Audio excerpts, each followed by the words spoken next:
Hi, everyone. I'm Sharon Malik from MHC, and thank you for joining us today. Our topic is about something many insurers are starting to run into as AI adoption grows: the requirement to clearly explain AI driven decisions in the communications policyholders receive. As regulators and customers expect more transparency, insurers are challenged with turning AI driven outcomes into communications that are clear, consistent, and defensible. So, this is a timely topic, and we hope today's session will educate and inform. Let's get started. I am pleased to welcome today's presenters. Today, the conversation will be hosted by Andy Young, founder of TreelinePress. Andy focuses on how customer communications are evolving across print, digital, and AI, bringing a unique perspective on where the market is heading and how accountability, technology, and customer expectations are converging. Tadepalli is a veteran CIO and insurance industry expert with deep experience in insurance operations, governance, and audit readiness. Rayo brings a practical perspective on what organizations need to demonstrate to ensure decisions are explained, traced, and defended. Also joining us is Emily Washington, head of product at MHC. Emily brings a product and communications technology perspective to this discussion, including how insurers can operationalize explainability across templates, content, disclosures, workflows, and audit trails as AI supported decisions make their way into customer facing communications. And with that, welcome everyone, and I will turn the conversation over to you, Andy. Great. Thank you, Sharon. Well, it's great to be with you today, and welcome to Emily and Rao. We're here to talk about explainable AI in insurance communications. I think it's safe to say that AI adoption in the insurance industry is no longer theoretical. But adoption has been a bit of a challenge. And I think that the gap there is operational.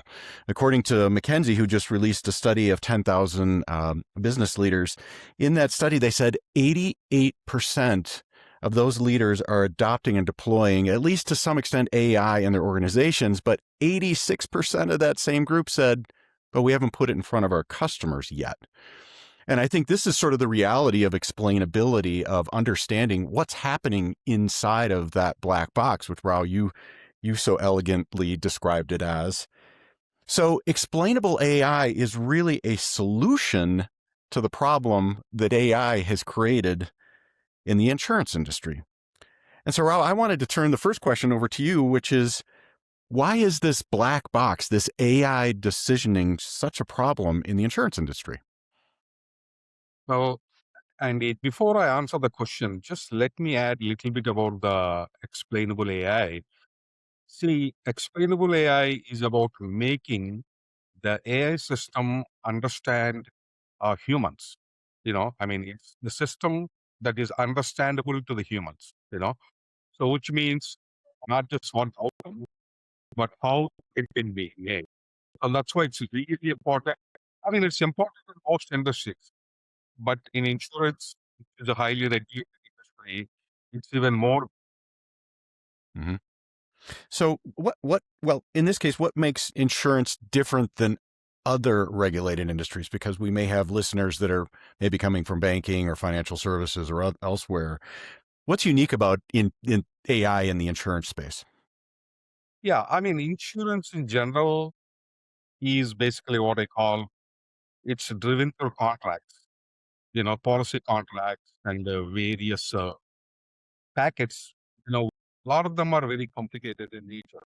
So as part of the regulatory responsibilities, the Department of Insurance or Office of Insurance Regulation, their job is to make sure that this complex nature of the industry is explainable to a common individual who is not familiar with the insurance.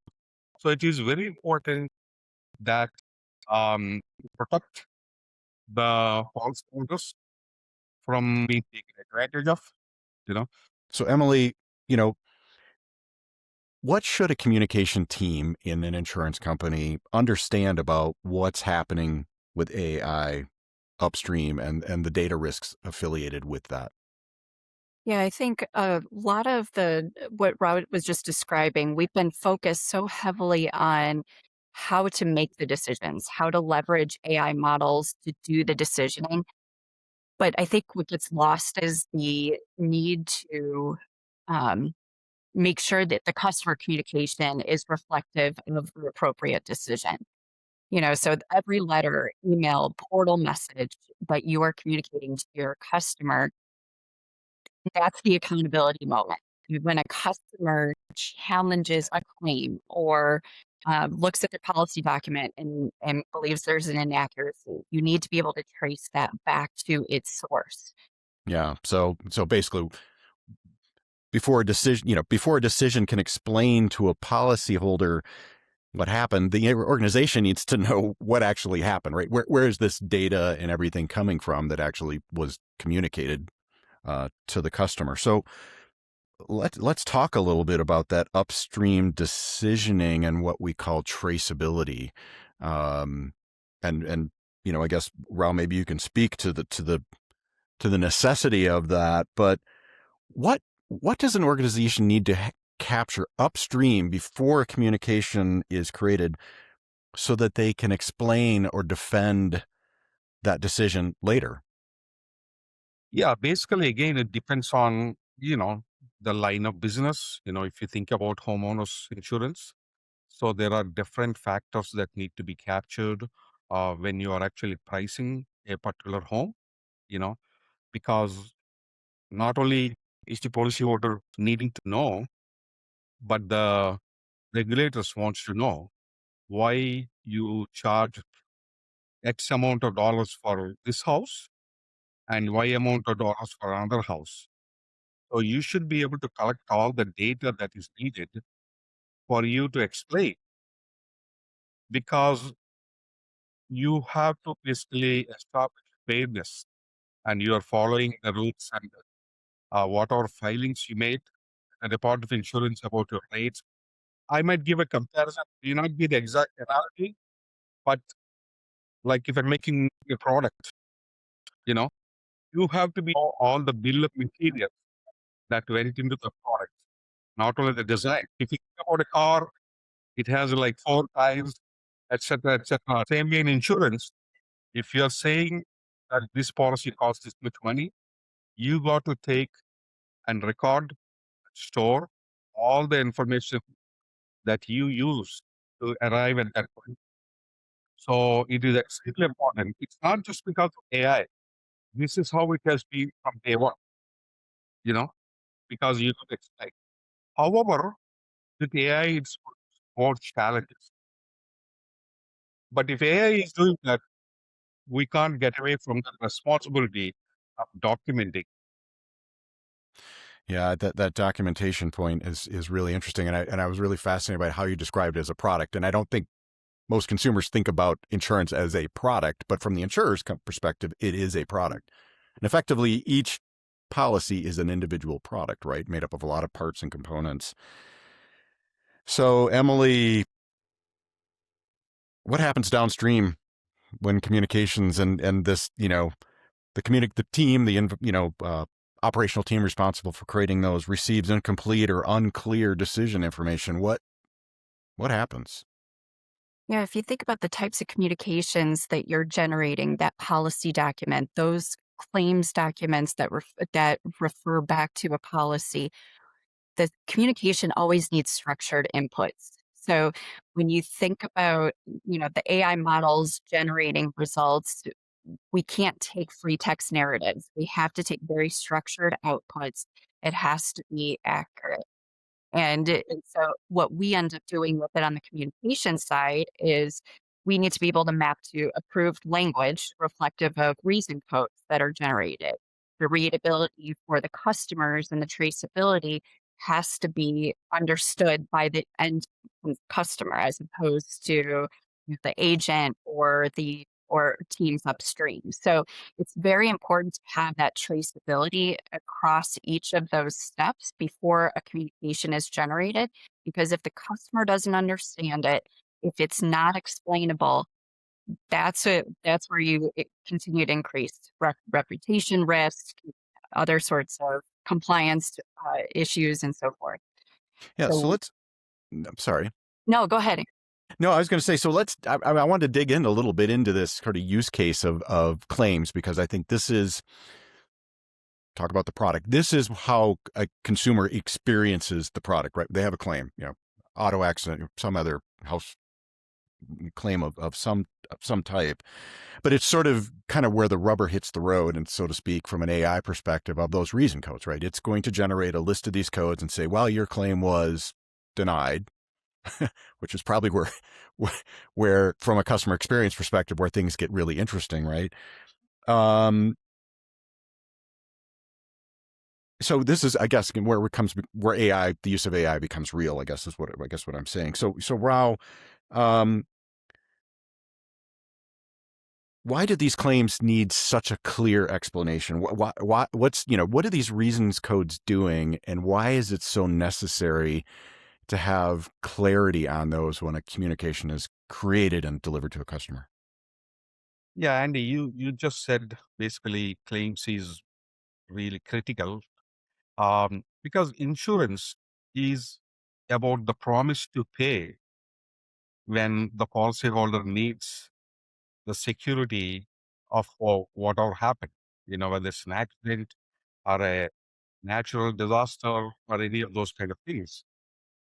So with insurance, when a policyholder is purchasing the policy, the expectation is that the insurance company is going to take care of them when they need it.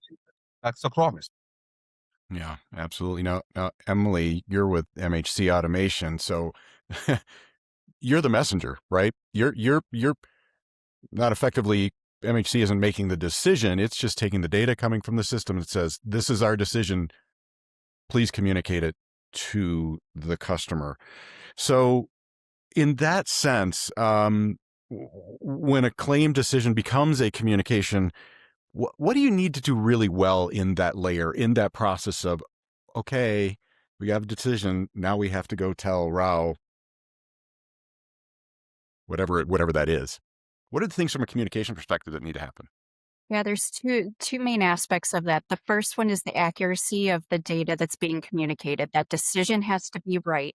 The defensibility from the insurer of why that decision was made is important. And so having that centralized content library of what are those decisions, how do you explain those, becomes very important. The other aspect of that is the tone. A claims denial, the tone that you want to communicate to your customer is different than a renewal document or a claim that's been accepted. You want to take care with your customers on how you're communicating a denial. So when you think about sentiment and the presentation of the information, all of those becomes really critical at the communications layer, and that's what solutions like ours does. Having that ability to understand if there's a denial, there's a certain tone that needs to go with it. There's a certain level of information that needs to be communicated. And so having that ability to reuse content, to have standardization in how we're communicating to mass volumes of customers across products and regions and different types of communications becomes really important there. Yeah. So we're moving from sort of this idea of we've got these reason codes, right? The decision comes out, and we're at this point hoping AI has made the correct decision. But what those reason codes are not the same as actually explaining what happened to the customer. So I wanted to dig into this whole AI and explainability and really kind of separate out what's happening internally inside the insurance company versus, again, what the customer sees in terms of, what arrives in the mailbox or in an email, or maybe it's a phone call, but probably comes as a letter in the mail, I would expect. So Emily, just staying with you, how are insurers turning those decisions outputs into approved, readable, traceable communications? And I think the traceable is really the point here that we're really trying to dig into. Yeah, what the great thing about communication solutions like ours is you can standardize, you can create the traceability. How many of us are working with hundreds, if not thousands, of templates across the organization, and there's a template sprawl. There's this notion of different teams are producing documents for different purposes. In order to create standardized, transparent ways to trace that information back, you need a solution that allows for that governance workflow, if you will. Having that ability to receive the information from the upstream systems, those reason codes, those decisions, apply it to every single individual customer who has different products, different policies, different jurisdictions that you need to adhere to. So having that ability to create templates that allow you to communicate to thousands of customers at a time in a consistent way, having that ability to have the proper approvals in place as you're creating those communications, the right people are looking at the right types of documents and language that's being used. So every time a customer calls in, they talk to their agent. They have this ability to look at, how did we arrive at that information, and were all the right people involved to create that communication? Because all that customer has is the communication. So they're going to use that if they're going to dispute, if they're going to take more legal action. There's that communication holds all the keys. And so you've got to get that right. And so having that governance workflow to produce the templates and then be able to look back on when those communications were delivered, how it was delivered, was it opened by the customer? All that audit trail needs to be in place so that whoever's going back and looking at that historical information has a clear view of what happened. And so, we've got this idea that, explanation is just part of the communication, and it's that the governance there can't just live in the actual document, right? It's got to show up in a lot of places, a lot of things that happen in the workflow, in the approval process.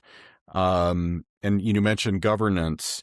So what governance practices do insurers have to demonstrate that a decision was reviewed and controlled and defensible? Again, we're making the assumption here, we're talking about AI being in the loop. What are the things that we're going to have to be looking out for to make sure that if in fact in the future there is a problem, we can defend against it? So Andy, you want me to answer that? Yes. Sorry, Raul, that was a question for you. Okay. Yeah, see, this requirement from the regulators, this is not new. This has been there from day one, and this was tested a little bit to an extent during like 2010 or around that time with predictive analytics. The regulators were clear in communicating to all the insurance companies. You cannot allow the predictive analytics holders to do this. You got to be able to explain how these things are done. So it's really important to have the audit and the governance incorporated, just like the predictive analytics. Now AI is even broader. It has a big wingspan and all the things that it can do. So we have to be able to track all the decisions that AI has made. Yeah. Well, so Emily, I mean, how do we do that? Right? From an MHC perspective, you got approval workflows, you've got rules-based access, you've got version control, you've got all kinds of things that are happening. How does MHC support that? Yeah, in addition to everything you just mentioned, whether it's a software like ours or any other technology tool that you're using across your organization, we're all getting pressure to implement our own AI. So think about creating a communication, right? I want to be able to, in a conversational way, type in, I need a document that communicates a claims denial for this type of a customer on this product. we are introducing, AI assist capabilities, across our template creation, our communications workflows. But how do we ensure that our customers understand that, where AI was incorporated, we still had a human in the loop component? I firmly believe that AI is not gonna do all the automation to generate your communications. You need that human in the loop at certain points. So it's, even within our solution, when we are generating communications, you have sets of eyes, you have the right sets of eyes and the steps to create communications and ultimately distribute those, making sure that it's adhering to the regulatory needs, the jurisdiction language that's required, the tone that I mentioned earlier. Everything looks right before it goes to the customer, not just the accuracy of the information, but what the communication itself looks like. And so, having that audit trail, that auditability across the entire flow, including your communication production, becomes incredibly important because, to Rao's point, you need to be able to understand where AI is being applied across that flow, not just in the decision itself, but how the communication is ultimately getting out to the customer and requests for them to be able to respond to that. All of that needs to be accurate and traceable. And you mentioned something that production, and I think, ho- people make a claim. Let's say it's a natural disaster, right? They're in a moment of need. This isn't, I can't wait 30 days for you to get back to me. I need to know like now. So Yeah. how does the governance aspect of this in terms of AI support both the compliance and the operational expediency, the ability to respond quickly at that sort of that moment of need that a customer might have? Yeah, and that's one of the value propositions of a CCM tool like ours, or it's that ability to set things on a schedule to ensure that those communications are getting out in a timely way. They are getting out there in an accurate and in a consistent way.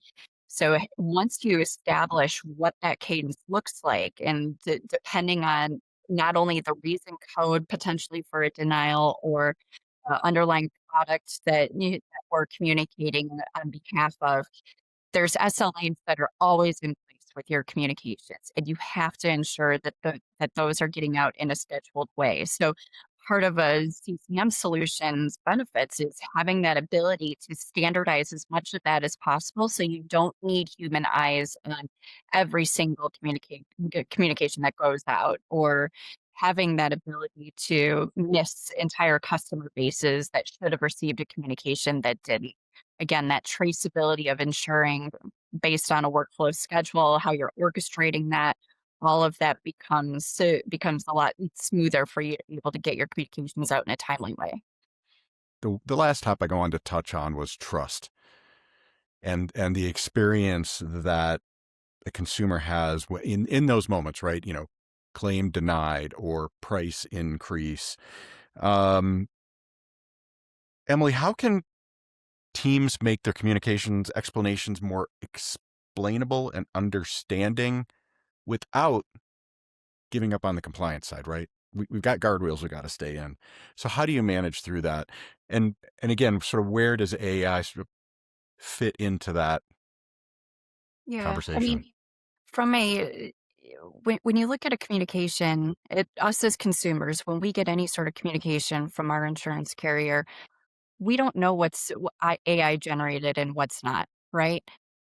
All I care about as a customer is that if my claim is denied, I understand when I'm looking at that document why it was denied. And when I call my agent to learn more, I want that person to be consistent with what I'm looking at in my letter.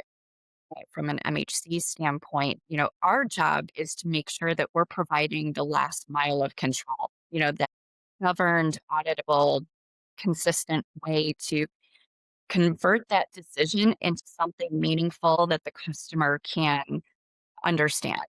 When it comes to the communication thread itself, that traceability, making sure that the right people are informed within the insurer or understand what communications ultimately went to the customer becomes really critical. And when we talk about AI governance, I I believe our infrastructure quite hasn't gotten that far. We haven't caught up to what the decisioning has been doing. As Ron mentioned, we've been doing this for years. We've been generating decisions. We've been applying AI, but it's when it gets to the end customer and ensuring the trust within what they are looking at and the information that they get, we need to make sure that part of the process is taken care of. So, Rao, are we going to have a disclosure that says this decision was made by AI? I mean, or are consumers just going to assume that's happening now in the background? I'm not sure, you know, I mean, I understand that disclosure. I will kind of leave that to the legal people. Having said that, what I can tell, being in the insurance industry for a long time, the regulators are not going to uh, take that an excuse to say, "Oh, you put the disclosure, just kind of protecting," you know. Yeah, absolutely. Well, I'm going to give you an opportunity to sort of share any final thoughts here before we wrap things up. So, what's the one thing you would say that an insurance company that's thinking about AI supported decisions anywhere in their process? I mean, that could be a lot of different places in their organization. What advice would you give them? I mean, as I said, because of the regulatory nature of the insurance industry, you have to be extremely, extremely thorough in testing your outcomes. And I would almost recommend having a separate unit, just like quality assurance. Yeah, there's a lot to think about. So, Emily, what are your closing thoughts here in terms of what insurance should be thinking about from an infrastructure, from a communications perspective? What are your Yeah, thoughts? when we talk about AI governance at the insurer, it's usually about the decisioning itself, the AI models in the decisioning, and it's it's clear to me through the customers that I speak with that communications becomes an afterthought. When you talk about AI explainability and governance, you just kind of trust that the communications going out are right, especially for things like raising codes, some of the things that we've been talking about. It's critically important that the customer understands those decisions and what that means to them and make sure to capture the full communication record itself. Going back to the traceability point, all the way down to when that communication is delivered to the customer and even actions that are taken after that, it needs to be reflective of what that communication said and all the steps that went into it before it was delivered. And so that traceability is important. And understanding that flow, understanding the governance across that becomes incredibly important. And I'm not sure we're all quite there in terms of making sure that that governance is in place. Well, that wraps it up perfectly. And because we started out the conversation saying that AI adoption is broad and diverse across, I mean, name an industry, but I think there's a particular sensitivity in regulated industries and specifically the insurance industry. And so I want to thank you both. I am a lot smarter now about this particular topic in terms of what is holding back the industry. Because I think that's sort of how the conversation has shifted from, are we going to use AI? Now it's like, yeah, we think so, but got a lot of questions and trying to figure out what's going on in that black box, as you described it, Rao, is really important. So we need to bring a lot of governance and control and visibility and consistency to understanding what that AI engine is doing. So thank you very much for your time today. I appreciate it. At this point, Sharon, I'm going to turn it back to you. Well, thank you so much, Andy, Rao, Emily. This was a great conversation I was listening to behind the scenes. And for everyone joining us and listening today, if this discussion resonates, MHC would love to continue the conversation with you. Um, I am just going to show here ways that you can connect with us because you can reach out to any one of the speakers on LinkedIn today. And we would also like you to follow us so you can get more information about this webinar and upcoming webinars. So again, thank you all for your time, to the speakers and to the listeners. It's been a wonderful conversation. We look forward to hearing from you, and enjoy the rest of your day.